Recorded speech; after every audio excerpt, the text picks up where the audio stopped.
Episode 4, Scene 2, Take 1. So you guys have been kind of part of the Singapore Art Book Fair as exhibitors and also as early visitors. What is your earliest memory of the fair? It's us visiting it at a very small location at Gilman Barracks. Yes, correct. Going from visitor to exhibitor, what is the difference for you guys? Do you feel like It's a lot more fun. as an exhibitor? Yes. Oh really? It's fun and at the same time it's more prepping. It was like the prep work was quite mad also, to be honest with you. Yeah. But fun because we get to meet a lot of other people. Yeah, like from around the world. Yeah, agreed. The 2021 edition was the edition during the COVID pandemic, right? Could you walk us through that? How did you organize something like that, such a big scale?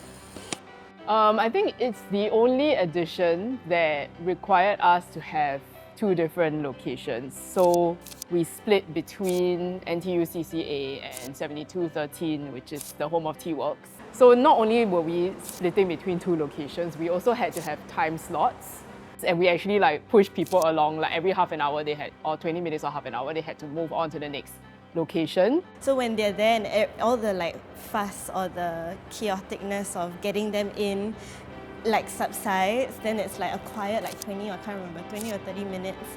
They're just walking around oh yeah, hey, oh you're done making your rounds, yeah don't worry, you'll be out soon kind of thing. So I think that kind of space was fun. What are some things that go on behind the scenes that most exhibitors and visitors won't know? I think first and foremost, the one thing that a lot of people don't realize is that the fair is basically done by 3 people, this year 4. And I think even some exhibitors aren't aware that such a big event is really put together by the work of a few people. Because we're independently run, it's always trying to there's so many things that we want to do and we hope for the fair, but we also need to think about what's our capacity and not just our workload, but in terms of resources and funding.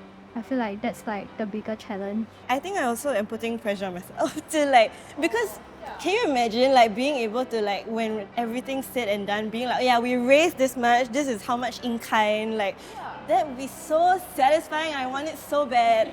Berny forgot she shut down her bank account details, then I have to resend a lot of emails. How many emails? I think it was almost 100. Why, in your opinion, is the Singapore Art Book Fair a special event that happens? Why is it special? Why is it special? This is the one where I cry, right? This is the one where I cry, yeah. It's the best place to buy books. Yeah, and that's actually quite important for us. He can go and buy the books and I can She can try to sell sell the books. You're not just selling the books, but you're also there is this exchange that's happening, even if it's kind of invisible. We don't benefit just from selling the books, but we benefit from being able to find interesting things in the fair. Yeah, it's not only selling the books that you brought, but also exchanging in a way, and then selling it after the fair. And the book fair is kind of a avenue that helps this circulation to happen for a year or however long. Because sometimes when we do these things and you don't see these things outside, you start to feel kind of crazy. Why am I doing this kind of feeling? Yeah, that we have to unpack. We have to fight these inner demons every day. So I think seeing the representation of zines and stuff and people coming to these events is already some form of solidarity. I think. I don't know. I think everyone is struggling. I think the bond is that we are struggling. Trauma bond. I think we see a lot of familiar faces every edition of the art book fair, but also so there's the importance of that continuity. But also I think as the book fair grows, we have more international exhibitors coming in, we have younger people coming in with new initiatives.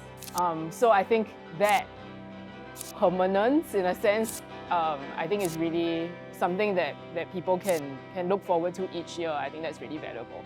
Yeah.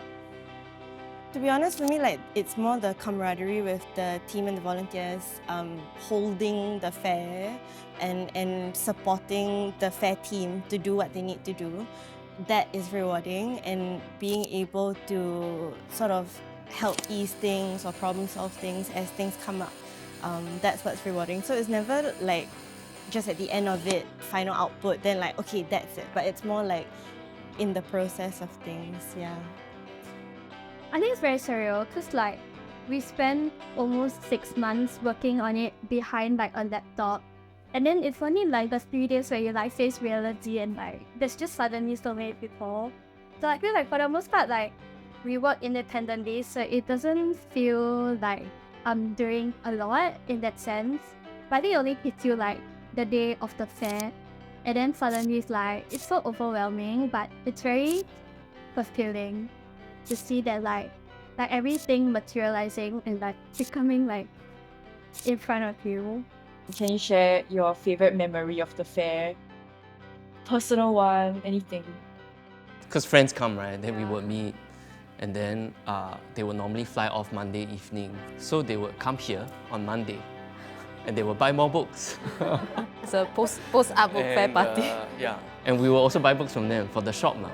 So it's like a total mess lah. Books are everywhere, luggages and packing books. I think the day before and the setting up and the like first 1-2 hours of the fair is like, whoa. But then at the end it's like, haha. Yeah, I think that's my favorite thing about doing like book fairs. Yeah, is that it's such a great tiredness to have. Yeah. Satisfactory. Yeah. Even if like never earn much, it's like, damn guys, like that was kind of fun. Like let's do it again.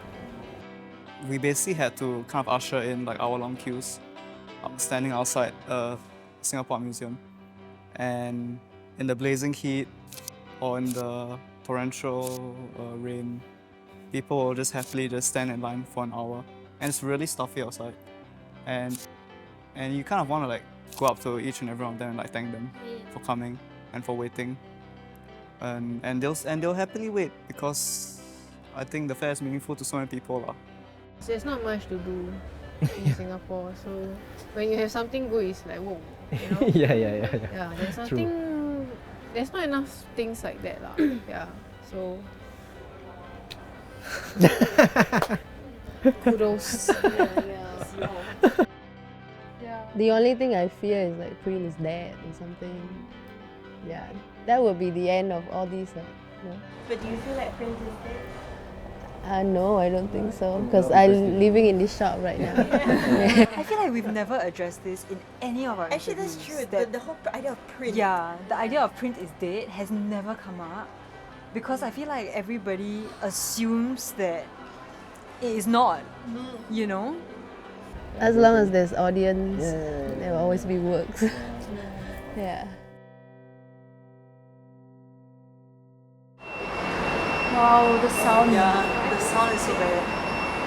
Okay, I hear the lift coming. Okay, let me think. Oh my god. Can you shoot this?